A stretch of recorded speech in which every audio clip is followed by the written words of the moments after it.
Okay, thanks everyone for joining.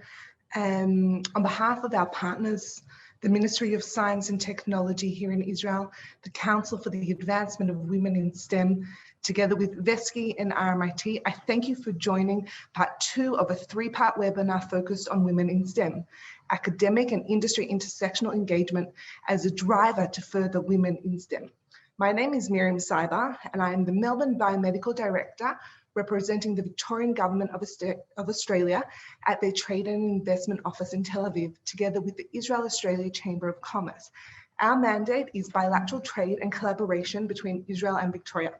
Organically, we often see a lot of connection and collaboration between Victoria and Israel, and our vision is to formalize these connections and take them to the institute-to-institute collaboration as well as on the organization level. We are honored today to be joined by thought leaders and change makers from across the globe to discuss this very important topic, share from some of their experiences as well as the vision for the future. So today's session will be an interactive panel, but first I'd like to call upon Dr. Sharon Rashi Elkeles, who is Chairwoman for the Council of the Advancement of Women in Science and Technology at the Ministry of Science and Technology here in Israel. Amongst many other things, Sharon is a health tech entrepreneur and manager, converging biology, devices, and digital health disciplines to promote new innovations with a strong focus on women's health. If I can ask you to turn on your video and unmute, please. Thanks, Miriam. So good morning to all the Israeli participants and good afternoon to the Australians. My name is, like Miriam said, Dr. Sharon Rashi Elkeles, and I'm the chairwoman of the Council for the Advancement in Science and Technology, operating in the scope of the Israeli Ministry of Science and Technology. I'm delighted to open this webinar today, greet you all for joining us, and wish you an interesting and enriching webinar. The council that I'm chairing was established 20 years ago, following a governmental decision aimed at increasing the number of women that are practicing science and working in R&D. This step was part of obligations that Israel took upon itself when joining the European R&D program that was drawn in the early days of the millennium. Back then, the European Parliament realized that a key point in leveraging knowledge-intensive economy is increasing the number of and quality of those engaged in the craft, and promoting women to make a bigger part in the STEM field was part of the solution. A lot had happened in the last 20 years, but one didn't. We still didn't reach gender equality in this issue. And unfortunately, women are still underrepresented in both the academy and the industry. According to recent data from UNESCO, less than 30% of researchers employed in R&D globally are women. Women in STEM fields publish less than their men colleagues. Women are paid less for the research, and they do not progress as far as men in their careers. Moreover, women and girls' enrollment in university STEM courses is much lower than their male counterparts. And when looking at industry statistics, the trend is quite similar. Men continue to dominate the STEM working force in many countries. The technology industry still lacks women in senior leadership, and the representation of women among board directors in the technology industry remains low. And why does it matter? As promoting women in STEM in both academy and the industry will benefit all. First, it's good to women. STEM careers tend to be significantly more profitable than non-STEM jobs, with women in STEM earning 33% more than women in all other fields. Hence, closing the gender gap in science will help to close gender gaps in income. Second, it is beneficial to the economy. And just to give you an example, according to the Catalyst, Europe's GDP could improve substantially by closing the gender gap in STEM education. And achieving gender equality in STEM education could add up to 1.2 million jobs and about more than 800 billion euros to Europe's GDP by 2050. So I think that by now you are all warmed up to our event that is going to focus merely on the intersection between these two fields, academy and industry, where women scientists are still struggling to conquer a piece of land. I wish to thank in advance to our distinguished speaker, Professor Bracha Shapira, which is also a part of our council, Professor Alexander Subik, that I just came to know, and Dr. Neta Kela, also sitting in our council that are going to share their vast experience in the topic. Many thanks to our panel moderator, Ms. Julia Page, that invested time and efforts to create an interesting and unique panel that we are all going to enjoy, and to the event moderator, Miriam Seiber. And finally, I would like to thank my colleagues at the organizing committee, Dr. Efrat Meir Saltun, Miriam Seiber, Rivka Barzev, Pujman, and Yehudit Natan for helping in producing this event. So let's start. Miriam, the stage is yours. Thank you very much, Sharon. If we can ask all panelists to turn on their video for the introductions before we hand over to Julia. So firstly, I'd like to introduce Dr. Netta Keller, who has more than 15 years of experience in global business development and innovation and entrepreneurship education in advanced healthcare technologies. Dr. Keller has extensive experience in developing innovation and disruptive technologies in life science industry with proven clinical background in immunology, immunotherapy, and drug development from the Stanford University. Dr. Keller holds a PhD in immunology from the Weizmann Institute of Science and won the McCormick Award from the Stanford University, and serves as the CEO of Innovation Accelerator and the head of the Innovation and Entrepreneurship Program and senior faculty in SCE Engineering College. Dr. Keller is the author and inventor of academic papers and serves as scientific advisor in the Science Abroad and ISPIM Science and Innovation organizations.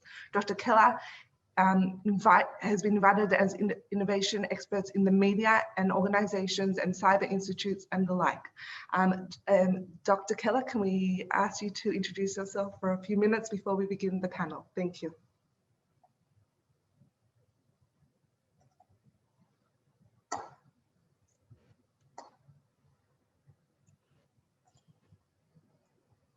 Okay, now you can hear me, right?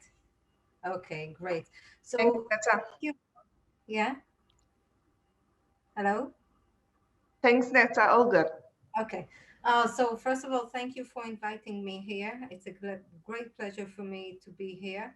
I do see that as a very important effort to change the picture. And so I would like to share with you a few numbers about Israel, if it's fine by now. Miriam, is it fine that I will share now? That's great. We can see the screen. Okay, great. Israel population size is 8.7 million people.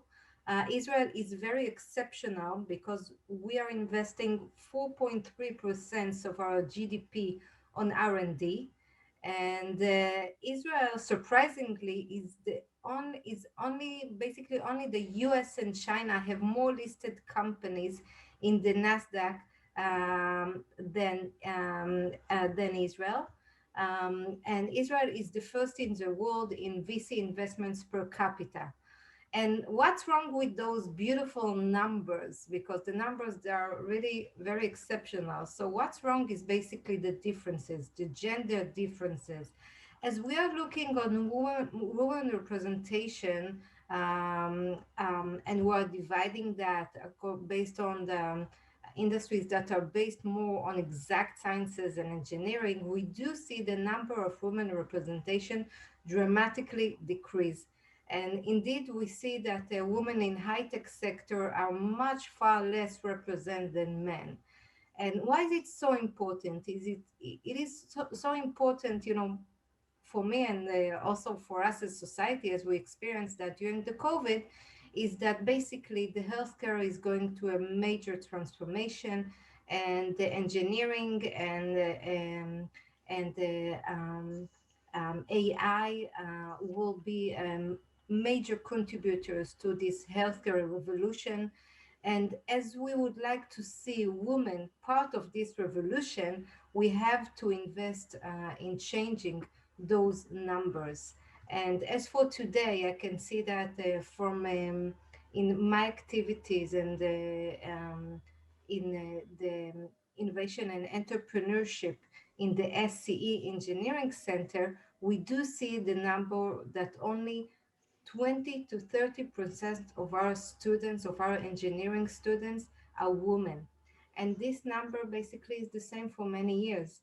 So in order to change those numbers and to change the picture and to see much more women part of the healthcare revolution, we have to have more events like that and more discussions on how to do that differently. So thank you for inviting me. That's a great pleasure for me to be here. And please, Miriam. Thank you, Netta. Thank you very much for joining us, and we look forward to discussing further.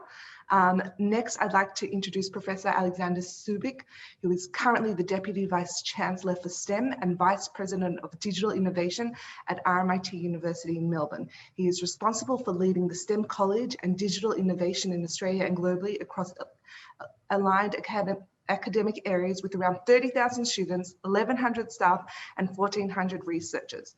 Prior to his appointment, he was the Deputy Vice Chancellor for Research and Enterprise at Swinburne University of Technology, responsible for research and development, graduate studies, engagement and partnerships, advancement, innovation, and commercialization. He was the Dean of Engineering and head of School of Aerospace, Mechanical and Manufacturing Engineering at RMIT University prior to 2015 as well. Thank you, Ali. Thank you, Miriam, and thank you, Sharon. And may I also say how privileged and it's wonderful to be part of this webinar with all my wonderful colleagues from Israel. As you probably know, in my previous job, I've set up 2 centers in Tel Aviv and have been to Israel many times and immersed myself in the unique innovation ecosystem there and try to bring a lot of that culture and methodology into some of the developments I've been spearheading here in Australia in my various roles. I would say innovation and diversity and inclusion are some of the agendas that have been driving my career and my interest for a long time. And these are the attributes actually that are at the heart of values-driven strategies and values-driven organizations. I call this, like my friend Franz Johansson has coined that, the Medici effect. And I very much often think about the Medici effect that Franz has explained in his book and his work, and we have collaborated a fair bit over the years, where innovation happens at the intersection. And today's webinar is really about those intersections. Innovation happens at the intersections by bringing people from different backgrounds, different cultures, different genders, different ideas, different professions, different walks of life. And that's where the best ideas incubate, and that's where some of the groundbreaking, change-making developments occur. If we try to understand why gender is important in STEM, we need to just start from that innovation platform and the Medici effect, where that diversity and inclusion is the platform for innovation. It allows us to innovate, achieve groundbreaking developments and change-making solutions that drive not just the economy, but the society going forward. In my previous job as Deputy Vice Chancellor, Research Innovation at Swinburne, I've established the Swinburne Innovation Precinct, the Interdisciplinary Institutes, and a number of developments that place diversity, inclusion, and interdisciplinarity and innovation at the heart of strategies. And that now serves as a platform for the Swinburne Horizon 2025 strategy. In my new job, I've been attracted by the proposition to create and transform the STEM college that actually places innovation, diversity, and inclusion at the heart of a values-driven strategy for this college that's the size of I would say, it's middle-sized university, and that actually tries to develop novel models of education, training, partnering with industry locally and globally as a true global multi-sector university that's driven by the mission of impact. And that is the passion that I share with my colleagues today on the webinar and my colleagues around the world that I work with. In this new challenge, we've already established the first Dean STEM of diversity inclusion in Australia. We're trialing a number of unique models of education and research with our industry partners locally and globally that are driving diversity and inclusion, that are driving the development of women in STEM leaders, not just women in STEM, but women in STEM leaders that are going to role model and change the sector. As you've heard, the percentages, they're not flattering. In Australian STEM education, we also have around 70% of men and around 30% of women. We're very much committed to changing that. But that kind of change is really a product of a team sport. It can't happen through any single organization in isolation. It can only happen if we connect our ecosystem and work together: industry, education, research, and business. And I suspect that today's webinar will revolve very much around those discussions of how we create those intersections that I've called, where the innovation and change happens in the intersections, in this case between government, industry, university, and research organizations. So I would leave it at that, Miriam, and I look forward to a really enjoyable conversation with my colleagues. Thank you, Alec, for joining us today, and we very much look forward to hosting you in person here in Israel when the borders open. Next to introduce Professor Bracha Shapira, who is a professor at the Software and Information Systems Engineering Department at Ben-Gurion University of the Negev. She is currently the Vice Dean for Research at the Faculty of Engineering Sciences at BGU. She leads numerous research projects related to user profiling, privacy, and application of machine learning methods to cybersecurity at the Cyber Center at BGU. She's also a member of the Telecom Innovation Laboratory at BGU and the CBG. Cyber at BGU Center, where she serves as a leading PI in various projects. She's published more than 200 papers in major scientific conferences and journals and has several registered patents. Her lab has been involved in many research projects that attracted a significant amount of funding from industry and government agencies. She also serves as a consultant to industry in the application of machine learning methods to various domains. Thank you, Bracha. Hi, good morning, Israel, and good afternoon, Australia. And I first want to thank you for the opportunity to talk at this important panel. Thank you for inviting me. I want to share with you our unique, I would say, unique environment at the Ben-Gurion University. My research, as was introduced, is machine learning and application to many domains, such as cybersecurity and other domains. And our lab is actually a part of the ecosystem that was built around Ben-Gurion University that has industry on one hand. We have a very nice high-tech park recently built. And sorry. We have a high-tech park built next to the university, and we also the IDF, the Israeli Army, is actually locating its technological unit next to the university. They're going to come to the Negev very soon. And this actually created a very nice environment for a very unique collaboration between industry and academia and the Army. Actually, since 2004, our lab is collaborating very, very deeply with the industry. We have Deutsche Telekom was the first pioneer to open a research lab at our university, and I have something like $10 million industry grants since then. In our lab, we work very closely with industry and we work on real world problems. And this is how we were able to attract students to work on real data, on real world problem.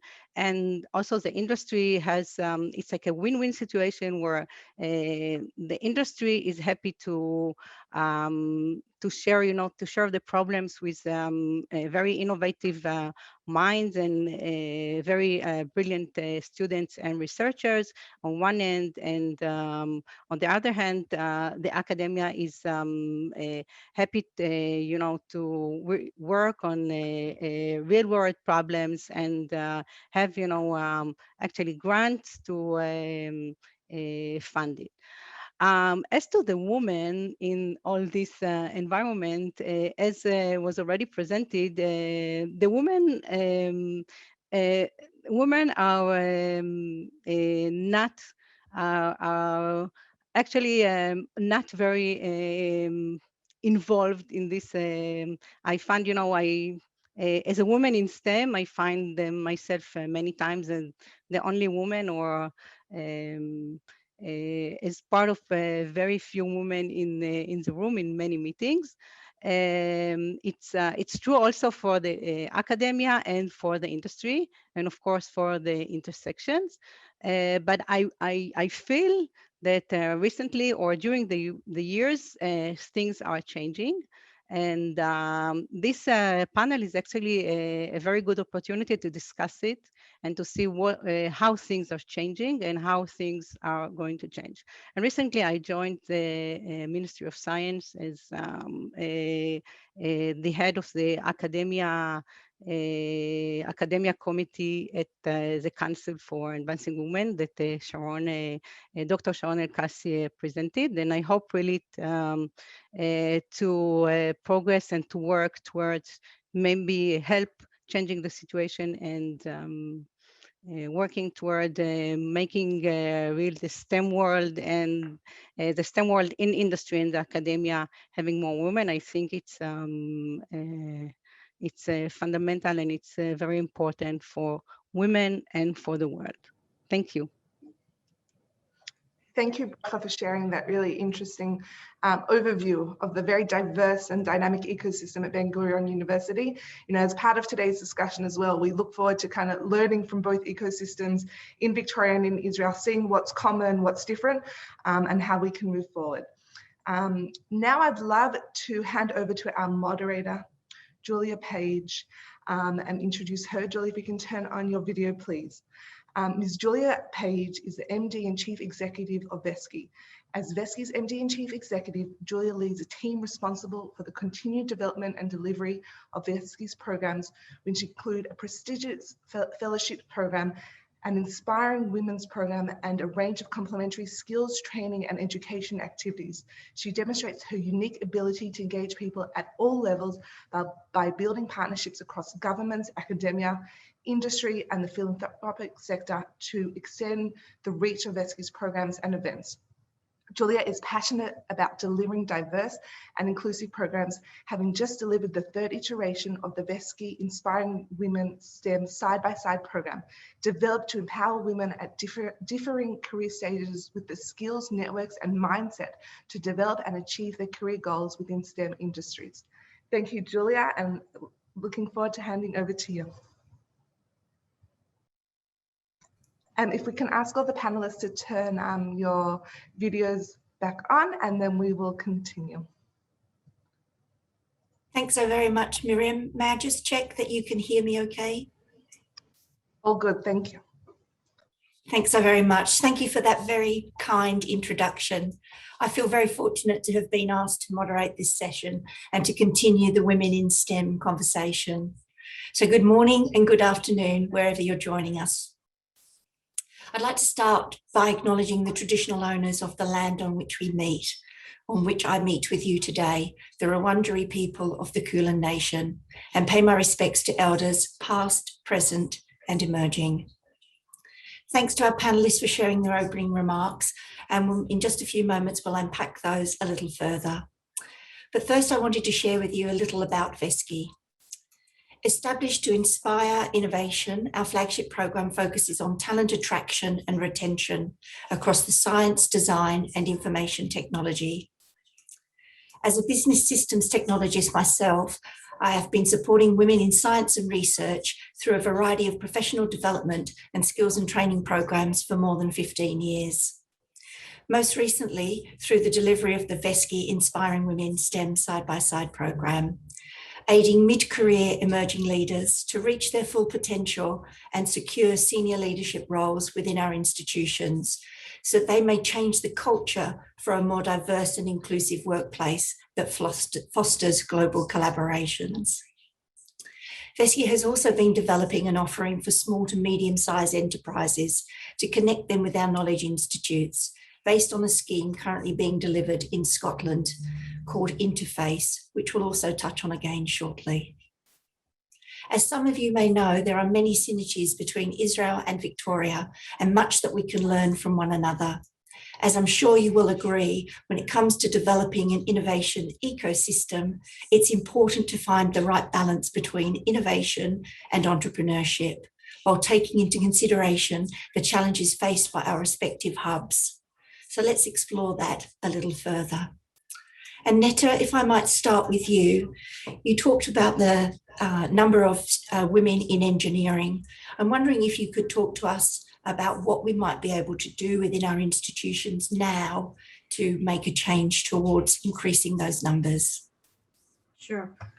So first of all, I think that what we do need to do, but you know, we should keep that in the back of our head, because I do not think that in this forum we are able to do this change. But I think that education to educate female for engineering should start basically from the kindergarten.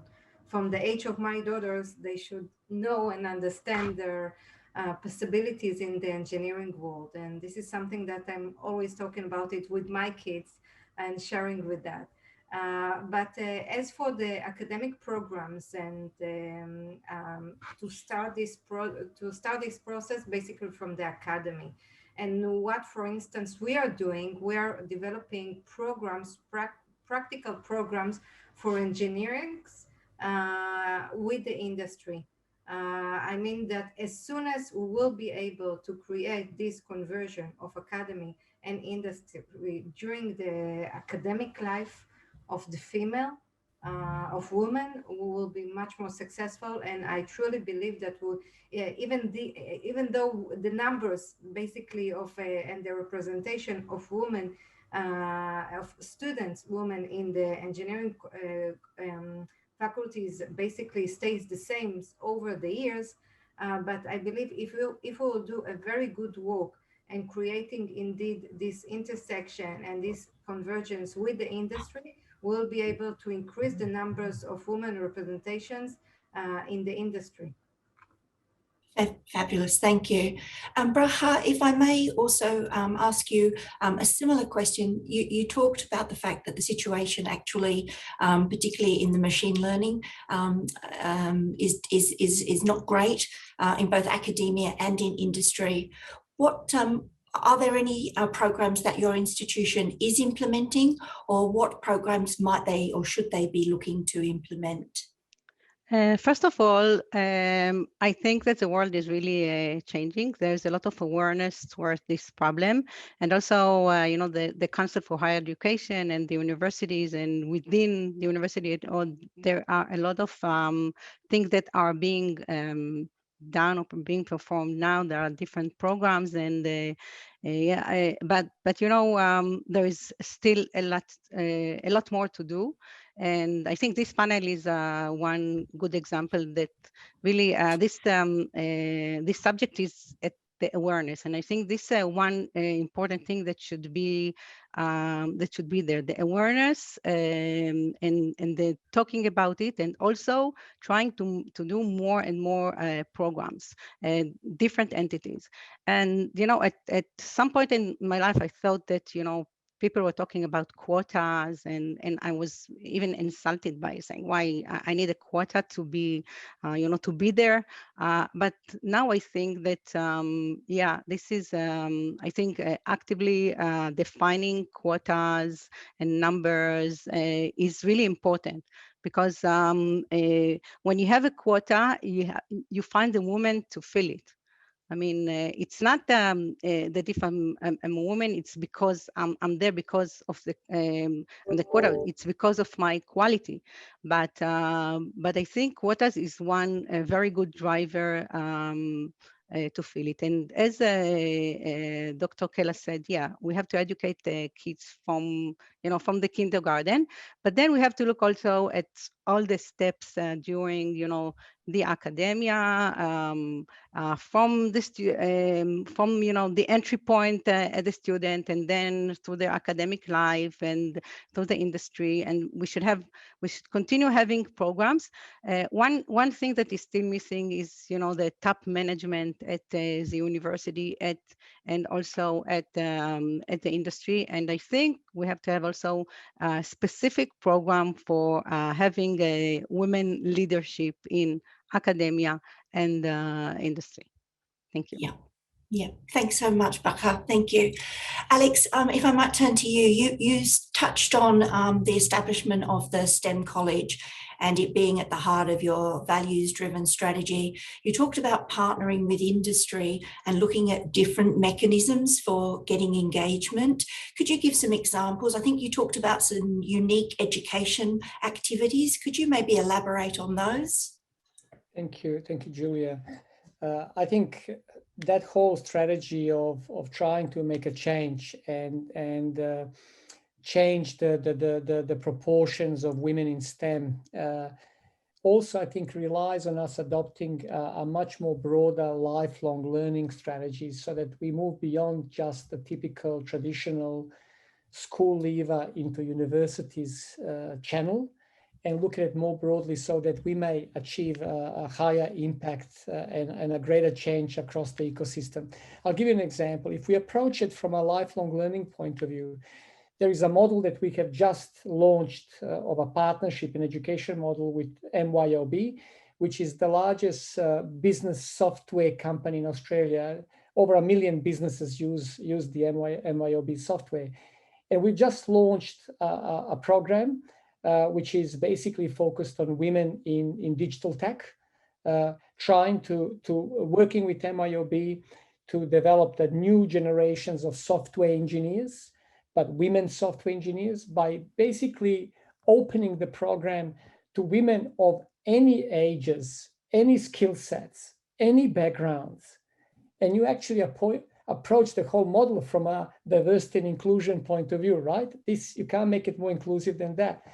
And working in partnership with the company so that program includes full-time employment, full paid internship, undertaking the graduate certificate in software engineering at university, where they can directly then have a pathway into the bachelor program and complete that at their pace. But at the same time, working together with the company, offer a whole lot of other support programs and leadership programs and mentoring programs that will not just ensure that they transition successfully into professional world and stay in the professional world. That's that retention that you mentioned, Julia, but also that they actually embark on a career that's going to be fulfilling and where they will actually end up as leaders throughout that career. Now, obviously, the biggest challenge is to scale this up, right, across the whole ecosystem with other partners. But the good way to start this is to develop such a model, to implement that model and showcase success, right? And then success will nurture success, hopefully, if we know how to celebrate this and share this more broadly and replicate this if we can. Thank you so much, Alec. Thank you. Netta, might I bring the conversation around? Obviously, you've identified that gap in that health tech innovation, development and commercialization. You talk about building that entrepreneurial mindset. What are the qualities that we need for that entrepreneurial mindset? And can these be taught or are they inherent? So the short answer is that entrepreneurs are not born but made. So of course there is as other aspects as we know it from the scientific world. There is the genetic element, or let's say I'm just just as a comparison. But of course the education has a very important role in order to provide the needed skills for an entrepreneur. I do think that, and I see it practically during my courses, that providing especially for, and this is something which is amazing, because for students, either female or male, that are focusing on technology, whether it is an engineering students or me being students of exact sciences and health subject as an immunologist, I think that this is crucial to provide those skill sets. And those skill sets can be taught. And I do see the transformations of our students from the beginning, when they have only the engineering mindset and the scientist mindset, and how they are transforming and starting to see and to recognize opportunities, and to think how they can transform this technology to a product. And it's very important, because in the end of the day, where every country basically invest in education in order to improve its society. And basically all those years, you could say that engineering, it's only good for having a better cell phone, a better buildings, but basically in the next years we're going to have engineering as one of the major building blocks in the healthcare industry. So meaning that the educating engineering to have those skills of entrepreneurship are crucial to our society and to our health. And it's very important, as we experienced that in the past year. Thank you so much, Neda. And Raka, this is an area that you've spoken about in particular with your lab at your institution, being the focus being on applied research and how important that was in terms of the relationship with your industry partners. Could you talk a little bit about the applied research that you're undertaking on behalf of industry? And you mentioned specifically, addressing those real world problems. Yeah, so our lab actually working on real world problems. The way we work is we seek for collaboration with different industries, and once we identify some company that has some, a problem or challenge, we actually, have like a contract or something that we decide on how to work and what to do and what to deliver for this company. Actually, the idea is to take real world problems that the industry would like us to develop, to do like not productization, but to develop technology, to do R&D. And have like real, innovative minds work on such problem, on such a, on the industry challenges. And this is from the industry point of view. And as for us, we have the opportunity to engage students and researchers with, especially as data scientists or as machine learning people who really need data. So today data, there's a global understanding that data has a lot of value, and working on data is is very important. So as our students and the researchers have the opportunity to work on real problems, with real data, it's this is actually what drives the innovation, and also a very nice academic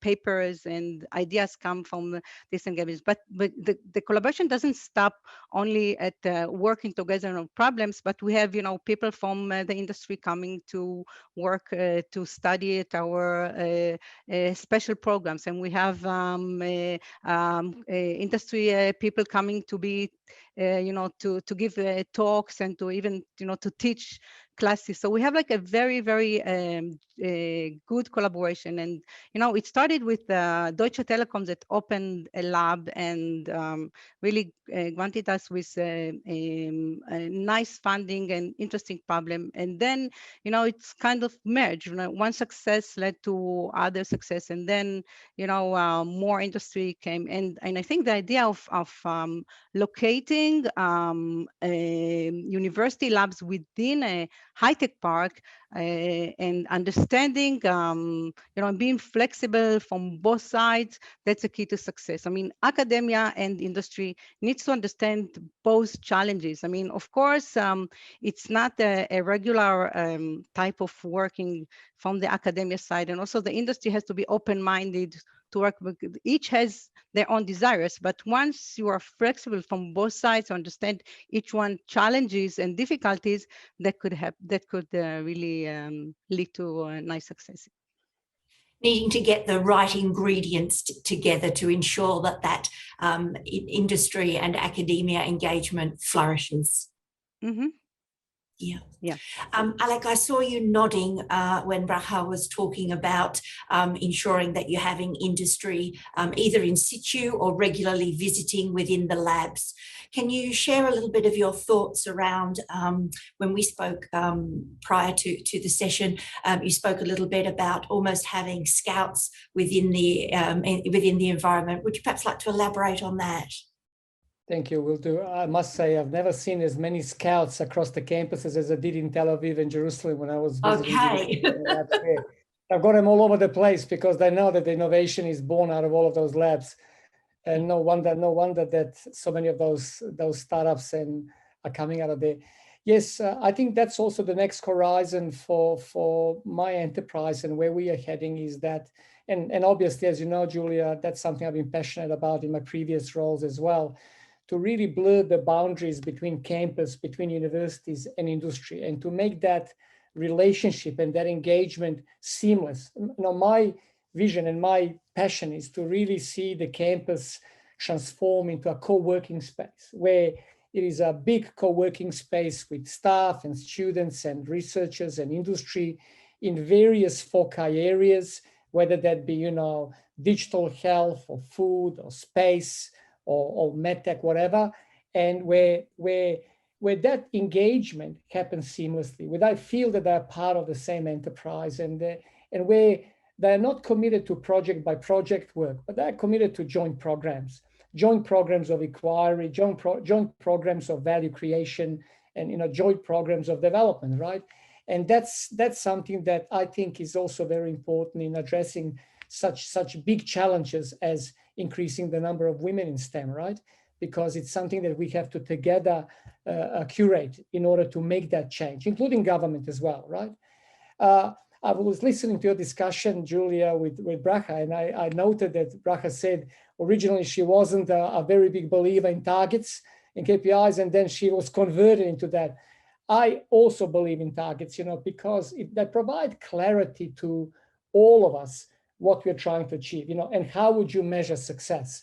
So, you know, in this domain that we are discussing right now, I always felt that if women are 50% of our population, right, of our civilization, then perhaps maybe 50% should be also reflected in our leadership teams and our executive teams and our teams that we curate and put together. So, you know, I made sure I've done that in my previous roles with all the center directors and institute directors and, you know, the innovation precinct I mentioned, but also in my new role, 50% are women leaders, you know, because it gives that image, right? You know, you and I, Julia, talked about when you put a picture of the leadership team or a picture of a particular group, the picture tells more than words, right? It says what the culture of the organization is, you know, and I always have been mindful that, you know, what would that look like if you put a picture of your leadership team out there on the web? You know, what would people say? Does this really reflect the Medici effect I've been talking about? Does this really reflect the diversity and inclusion strategy? Are we walking the talk, or are we just pretending, right? You know, and trying without really measuring and trying to achieve the targets that we talked about. So, you know, and I always felt that was really important, and I I think that does convey the right messages, right? Or if you don't do it the right way, it conveys the wrong messages, whether you like it or not. And it has an impact. It has an impact as our institutions that women would like to work in, the environments in which they wish to be placed. I'm familiar with the Victorian government's commitment to ensuring that both, I believe, funding and also ministerial support of events would be such that there needs to be diversity and inclusion on panels and the like to ensure that and it's not difficult. I understand. We just have to think about it and maybe take a second moment to do so.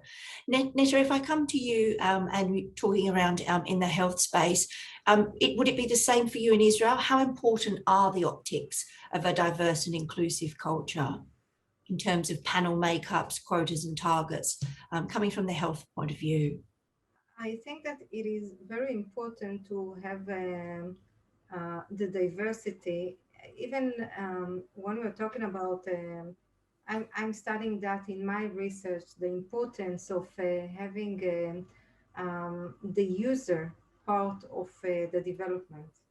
And Fantastic. as we are talking about healthcare and medical devices and even drugs, when it comes to women health, that, I think has much more impact on the development.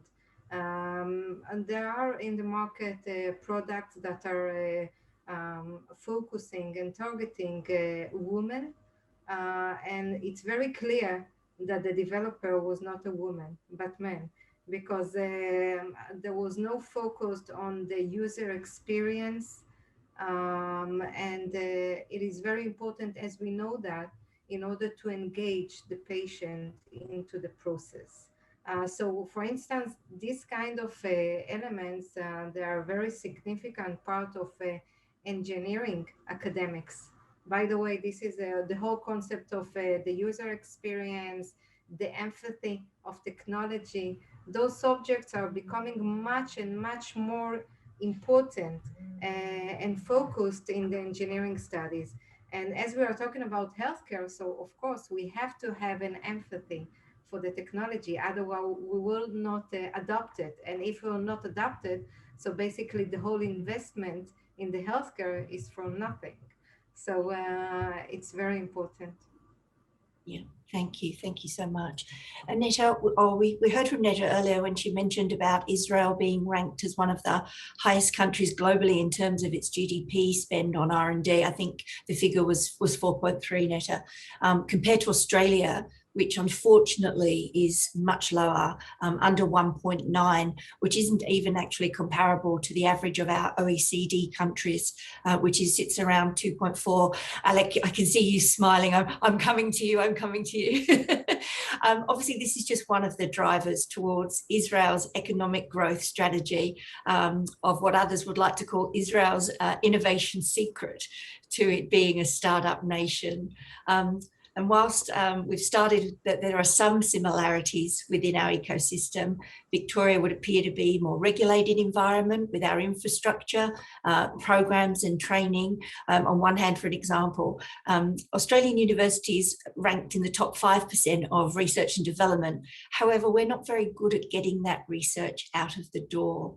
And that there is a saying of Victorian universities solving the problems that industry doesn't have. And I guess, Braha, this comes back to the comment that you've made about working closely with your industry partners. Could I ask you, what are the ingredients to ensuring that those relationships flourish? What are the subtleties that each side from academia and industry need to have to ensure that those relationships continue to be built upon and grow? Okay, so thank you. First of all, I think that both parties needs to really want that. I mean, need to understand the advantages of this collaboration. Okay, this is the first place, and then once you understand the advantages of working from the academia working with industry and from industry working with academia, then this is the first step. Then the second very, very important thing is being flexible and open-minded. I mean, from both parties. Of course, when you do from the academia point of view, when you work with industry, this is not always a pure academic work. I mean, you have to do applied science. Sometimes you could do also basic science, but you have to understand that sometimes you also, yes, you have to spend some time on, some regulations and contracts, and you have to have all this, infrastructure to have, lawyers and some company to make sure all the IP issues, and to have to be flexible on this from the academia. And also within the academia, the way you evaluate your researchers has to maybe change a little bit, because maybe also, publications would change, and maybe you have to value patents and more. So you have to be, from the academia, more open-minded towards science that's emerged from industry. And also from the industry, I mean, the industry also has to understand and to be more flexible, on some IP issues. This is on one hand, we have to calm a little bit the lawyers, and also have, to understand that not every dollar that they put would actually benefit the industry. Some of the money that would also would go for basic science and for things that won't, at the end of the day, give direct value to the industry. But at the whole, if you look at the whole, this is very, very valuable for an industry to be engaged with academia, because they really get very advanced and very innovative ideas that they can get, or they could focus on things or challenges that they cannot develop within the industry. So we have to find what would benefit the industry, or to really find those ideas or what challenges that the academia could really bring value. And I think flexibility is the word. You have to want it and to be flexible and open-minded. Thank you. Alex, would those be the qualities when you talk about your change-making solutions? Would you like to elaborate any further there? Will do. I think Julia, you and Bracha have captured really the essence of the challenge, and I can just kind of reiterate that for us to make a change, first the government needs to actually reward that kind of behavior and that kind of operation and performance of universities in a much more elaborate manner. But also internally in universities, we have to actually reward that kind of behavior and performance among our academic staff, rather than you can't measure and reward the old KPIs by expecting a different outcome, or the old outcome and expecting the different outcome. So I think we have to, align our aspirations and that cultural and outcomes-driven kind of approach, that's leading to impact and innovation, rather than wish for that, but reward the traditional ways. And that also means we need to create different channels for recruitment and career advancement, multiple channels of career advancement and career pathways at universities, rather than just the traditional ones. And I think that opens also the opportunities for hybrid roles. One thing that I've also seen in Israel, two things that have really helped with this change and with this culture of innovation leading to real commercialization. One is the risk aversiveness. There's a greater appetite for risk than there is in Australia. We are a very risk aversive community, risk aversive society, and we need to change that. And it goes from government downwards, and that has to kind of open up a little bit. And the other one is that there are so many people already with experience that have been brought into the ecosystem in Israel that have experience and know how to do it, and they know how to connect the innovators and the staff with the right venture capitalists, the right investment opportunities, the right mentors, the right innovators that have done it before, I think we need more of that experience, more of that know-how in our environments, because it's hard for people who have never done it and they don't have anyone to perhaps guide them on that journey. That's required. And that's what I meant also with hybrid roles, that we need those hybrid roles across our campuses to actually grow that culture, to grow that performance, because it's not easy. It took Israel a long time to get to this point, but a sustained effort, so that matured system now is kind of, I think, self-regulating, right?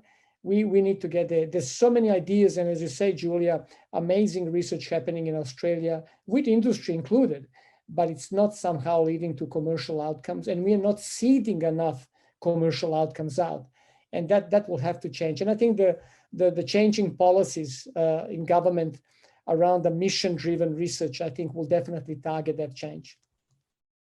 Thank you so much, Alec. Netta, I could see you nodding to quite a few of those comments there. Would you like to share in relation to the entrepreneurial education program that you run in terms of how to evolve these individuals and nurture them in the environment? So first of all, I totally agree with you, Alexander and Bracha. I think that one of the key elements that Alexander raised is that basically the academy is using the same KPIs as in the past, but they're expecting now to different results. And basically, it's very difficult to create entrepreneurship and innovation when the KPIs for faculties are basically papers. But what we can do, because in the end of the day, and this is also from my experience, in order to create a vibrant ecosystem that will create entrepreneurship and innovation, not in the institute level, but in the nation level, you have to educate and to create society. Now, we are, as an academic institute, I think we have a major role to do so. And I think that the first part, for instance, during my period in the engineering institute, so I've noticed that collaborating, having international collaborations, and to basically educate students for entrepreneurship and innovation with with different academic institutes, to expose them to different ecosystem, different mindsets, that's crucial in order to educate them to become an entrepreneurs. And this is something that we see that very clearly. What we are doing, we are providing challenges, for instance, for a German group with challenges from the Israeli market, and in the other direction as well, they are providing us challenges from the German market. And it's very interesting to see the different mindset. And once we are also creating meetings of the Israelis and the German students, you see that indeed there is different mindset. But it's very good for the students and very enriching. Thanks so much, Netta. Thank you. There's also been some criticism of Australian knowledge institutes that they don't always make it as easy for industry to find the right door in order to engage with the right person to help with their business. Alec, I can see you nodding there. What can we do to create the environment to bring industry better together with our knowledge institutes? Would you like to comment on that, Alec? Well, I think that's a comment that comes frequently from industry, because universities are such complex organizations and doing so many different things at the same time. And sometimes the outside world wonders, what is your core business and what are you doing? Because there are so many different aspects to the organizational agenda. I think two things. One is really make it simple for industry to know where to go. There should be one front door. Whatever that is. Is that virtual? Is that physical? But make it simple. Make one place. This is where you go if you don't know where to go. this is where you go. Often, later on when they have the relationships with different leaders and different researchers, they know where to go. But for those that don't, simple, one place, one door. Second one is make it easy for industry to work with you. Be clear and simple around intellectual property agreements, around contracts, around those guidelines. Provide support for that. Often universities are very difficult to work with, and one of the key, I think, ingredients of success, secret sauce to working with industry is to make it easy to work with you. Just make it, and the word gets around. If you're easy to work with, if you understand industry needs and you support them, that will always come back, because that's what they're looking for, right? And I think make it easy. Just make it easy to work with them. Fantastic. Now, I'm hoping this is agreeable. Miriam, I'm going to move to one of the questions from our Q&A. Somebody has a question here asking, do you have any advice for early career researchers wanting to initiate industry engagement? Netta, would you like to start by taking that one?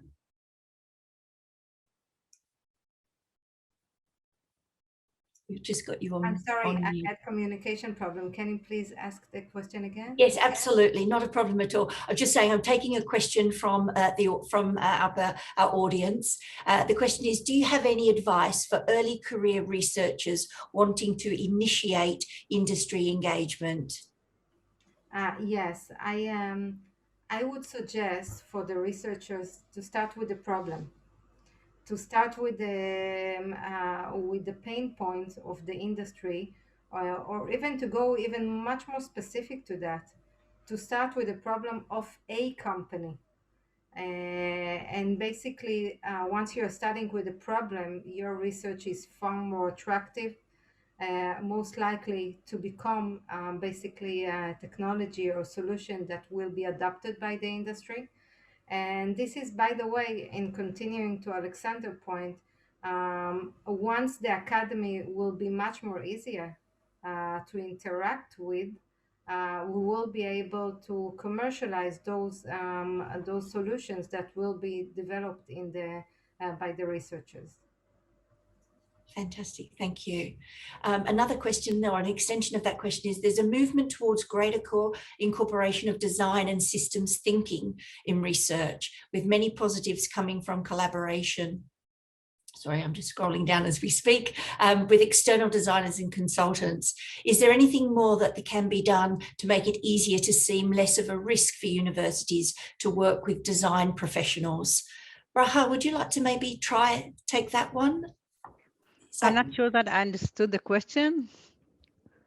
It was in relation, sorry, that's quite all right. Let me go again. Yeah. There's a movement towards greater incorporation of design and systems thinking in research, with many positives coming from collaborations with external designers and consultants. Is there anything more that can be done to make it easier or less of a risk for universities to work more closely with design professionals? I'm not sure I understand why there is a risk to work, that the university would work with design professional. I'm not sure, and I see a risk in it. So I'm not sure I can answer the question. Maybe anyone understands what the risk for university to work with design. I think, Netta, you spoke earlier about the importance of getting the end user engaged early on in the piece.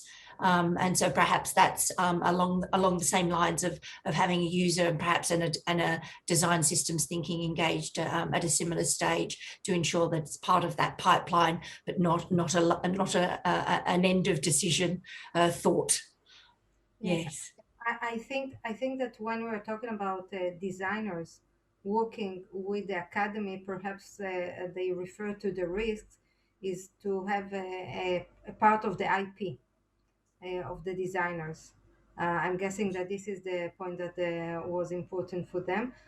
In this case, this is again brings us to the same point that Alexander raised, having a much more easy infrastructure and interactions with the academy. There is no risk, but you need to know the numbers. and the sharing parts. But I think that the contribution to both sides is, cannot be basically evaluated even by numbers. Yes, please. Julia, one thing that we are doing, just to add, and different perspective to this, we have established a common STEM future skills platform that all students, whichever programs they do across hundreds of programs in STEM, including medical, biomedical sciences, would have to do. So that they walk out, whatever professions they do, walk out with guaranteed skills or foundations in some areas. One of them is AI, machine learning, data science. The next one is around design thinking and systems thinking, because we feel that they will need that in any enterprise or in any endeavor that they might pursue. So it's almost like an enduring skill. It's not just kind of a temporary skill, but an enduring skill, the ability to look at organizational structures or solutions or problems from a design thinking point of view and systems thinking point of view, which are in a way related, but it's an evolution of one. So I think when that happens and it's kind of integrated across STEM education, then it becomes second nature later on, right? It's not an add-on, or professionals don't see that as a kind of a consultancy. They see it as part of the skill set you have, right? Absolutely. And Alec, if I might, you pick up on something that you mentioned as part of your opening commentary, which was about upskilling and reskilling, particularly perhaps looking at mature age students. And are there specific education programs that you're implementing as part of the STEM college in relation to mature students? Could you share? Yes, I think that's right, Julia. I think it's good that you picked up on that. I think, as we're all going through digital transformation as industry and society overall, we're really looking at the challenge of achieving transformation at scale, right? Because the majority of challenges and opportunities for transformation are outside of the campus. That's where we are seeing hundreds of thousands of people that need to reskill, upskill, and so on, and especially developing digital skills. So what we have done is we're developing a whole kind of a suite of certificate programs, including microcreds that are supporting that are going, in a blended mode across different industry sectors, in thousands, 2,000 or 3,000 places, across industry. And basically, which make it easier for them to take it up because they can actually do it from work, from home, anywhere. They can actually engage in a sophisticated manner, including also AI bots and so on. But also it provides guaranteed pathways, whatever career path along that discipline or interdisciplinary area they wish to pursue. So it's not a means to an end. There is a career pathway for all of that, but it means they can take it in chunks, and it's supported. So it's not a cost burden, or it's not a time burden in terms of the traditional way of approaching that. I think we all need to see that to transform our societies and industry at scale, we have to place lifelong learning at the heart of that transformation, because it will be happening on an ongoing basis. People will need reskilling and upskilling continually, because the digital technologies are changing so rapidly that basically we won't be thinking about digital revolutions or industry revolutions, but just about evolutions, because that will be evolving continually, right? And that's hard to keep track of. It's hard to basically follow that. And the outside world, off-campus world, needs much more support in that regard and much more clarity and structure in that regard. So that's what we are trying to do in order to help that transformation.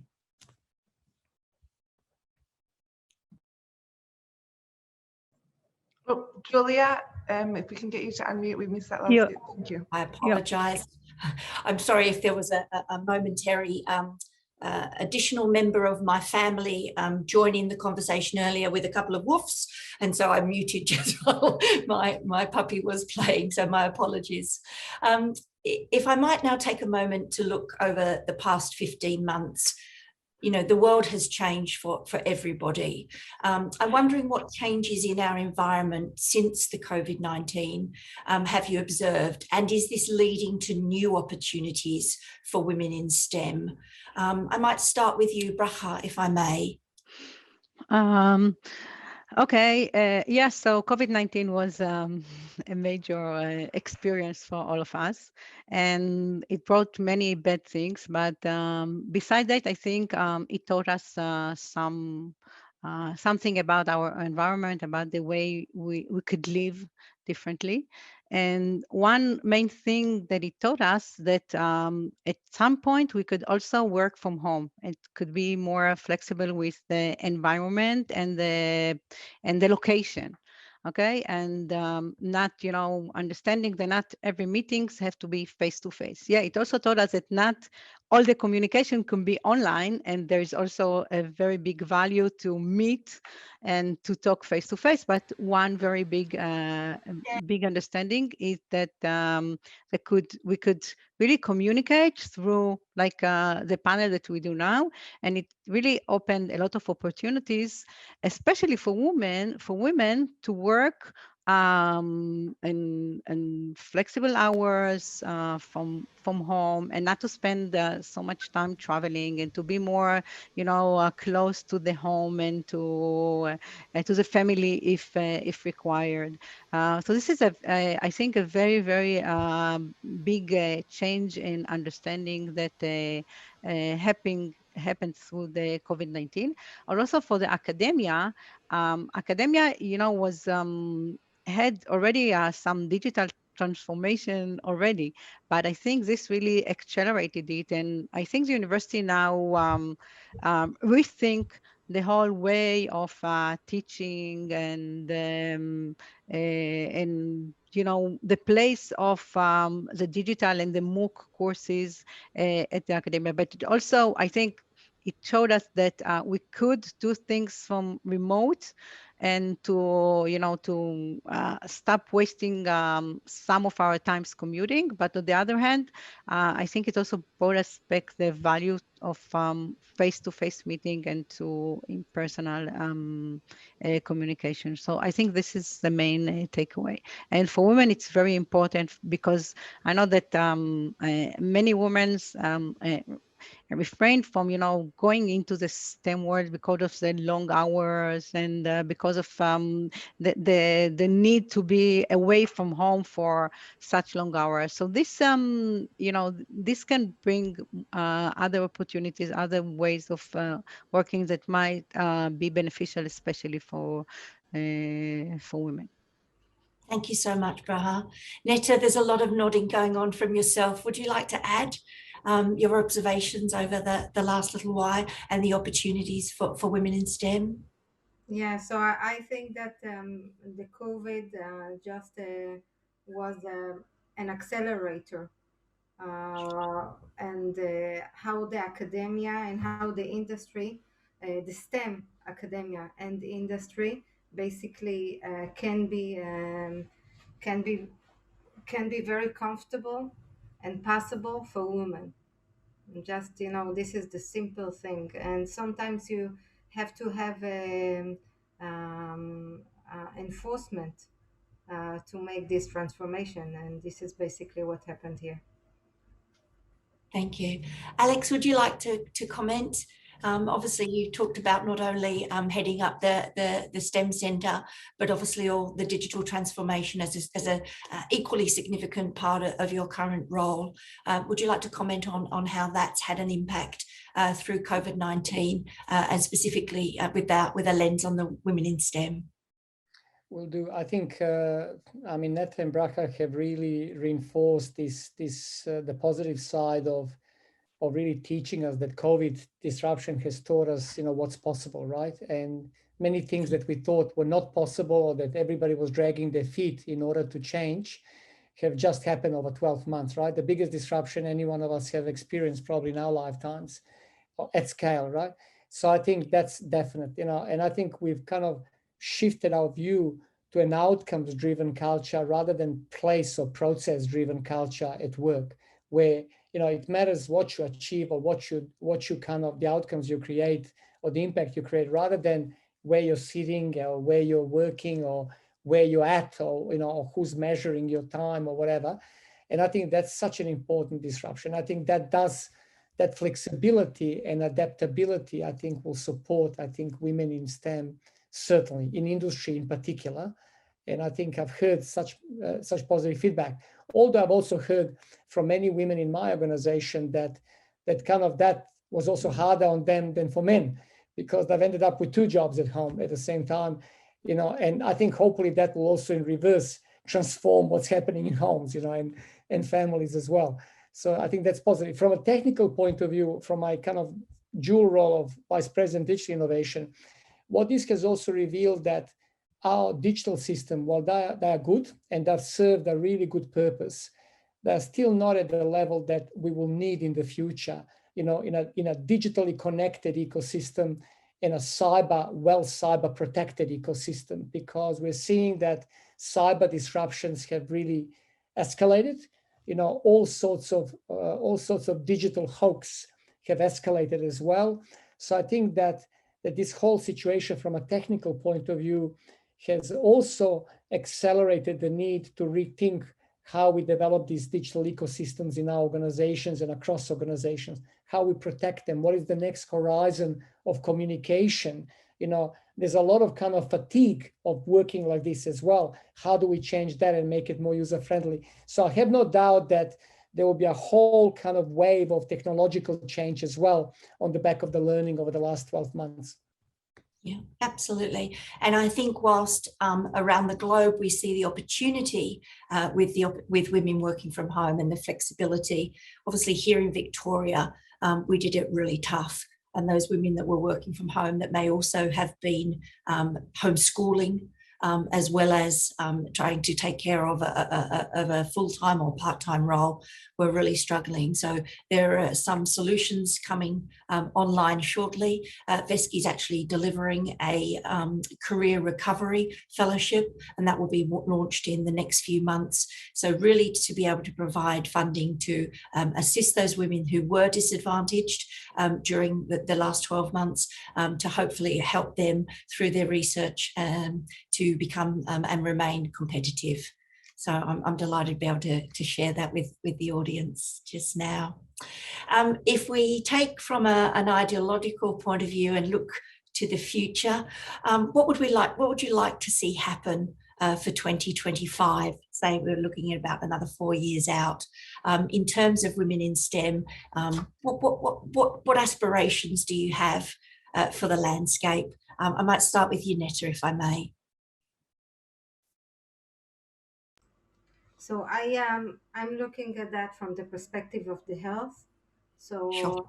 I'm expecting that the landscape of the healthcare is going totally to be different from what we knew until today, and I hope that the landscape of the engineering-based healthcare will be composed for women and men equally. Fabulous. Thank you. Braha, would you like to add any comments in terms of if we look at our aspirations for 2025 for women in STEM? I see there's a change, but the change is slow. So if I look only at 2025, maybe we're going to see more women in STEM. We already have more students, and there are very nice programs at the university, at the Council of Higher Education, in the industry. But the change, I think, is still slow, and we have to change the environment for women and the way, it's something of the education. I mean, I see a change in the family roles that is happening, and and the idea that kids are not only the responsibility of the mother, also the father are not helping, but they are part of the it's their equal responsibility. But it's the change is slow, and if I look at the 2025, I think that it's going to be better because there are things that are happening. But I think we have to be aware and to have more and more programs, and to really to strive to have the change going on and to even accelerate it. So I see things are going to be better, but I would like, if I look at the university, I'm not sure that at 2025 I'm going to see women and, managing or being presidents and rectors of many universities. Currently, at the universities in Israel, there are not any president or any rector or any COO. So I hope, this will change somehow, but I think things will be changing, but too slow. And in 2025, we're going to see. It sounds like we might need a Veski Inspiring Women STEM side-by-side program for you over there. I'd also like to, just if I may, draw on a comment that's been shared in the chat. It's saying that we should also need to look at the roles we tend to give women within our universities and make sure we create the space for them to participate in innovation and entrepreneurial activities as part of their day job, not in addition to it. And so I thank Sally MacArthur for that comment. I think that's extremely poignant and relevant at this time. Alec, would you like to share your thoughts for the 2025? I would like to leave you out. Okay, that's fine. Let me say this. So 2025, 50% of all women in leadership roles in STEM at RMIT will be women. So 50% of all leadership roles in STEM will be women, including also associate professors, professors, and leadership roles. We are right now, we just hit 34%. I'm convinced it will be 50% by 2025. Wow, that's a great statement and an aspiration to get there. Miriam, if you're listening, I'm hoping I'm doing okay. I think perhaps if I have one last question for each of my panelists, would that be the sort of time up to wrap up? One last question and then we'll finish up. Thank you, Julia. Pleasure. Thank you so much, Miriam, and thank you to the panelists. Perhaps if I could ask you to just share one last thought with the audience, and again, this is a question to all three of you.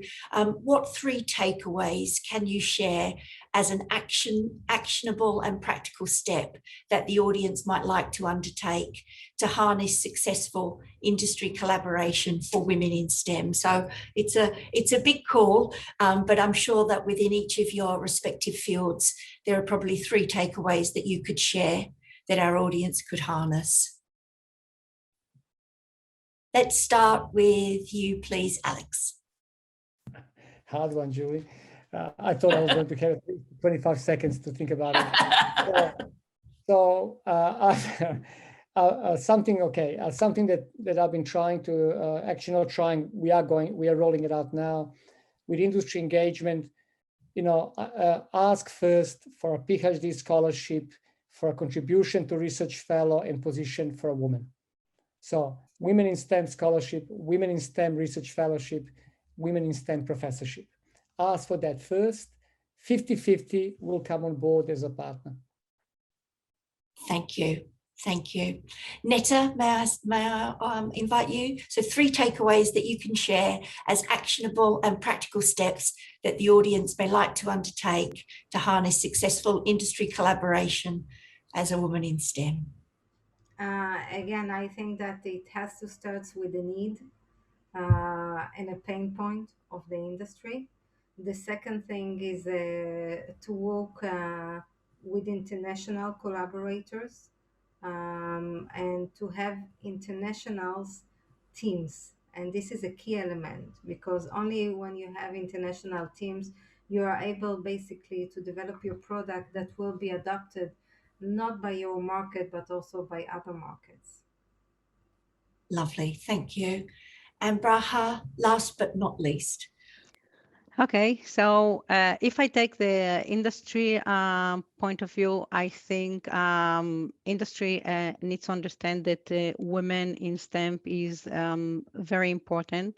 First of all, to have more employees, and also to have the qualities that women bring to industry, which is very important. And I think they have to have really programs and quotas and make sure that this is happening. If I take the women point of view, and as a takeaway, I would say don't be afraid to take opportunities, even if you think they are too challenging.